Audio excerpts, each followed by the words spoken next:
इतिहास में एक ऐसा शासक हुआ जो एक गुलाम बनकर आया था। इल्तुतमिश एक तुर्क बालक था जिसे बचपन में ही गुलामी के बाजार में बेच दिया गया। लेकिन उसी भीड़ में एक नजर उस पर ठहर गई।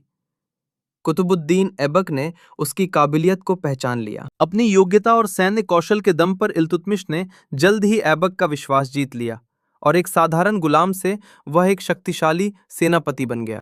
1210 में कुतुबुद्दीन ऐबक की मृत्यु हो गई और दिल्ली सल्तनत में सत्ता के लिए संघर्ष शुरू हो गया। पूरा शासन अस्थिर हो चुका था। ऐसे समय में इल्तुतमिश आगे आया और उसने हालात को अपने नियंत्रण में लिया और 1211 में वह दिल्ली का सुल्तान बन गया।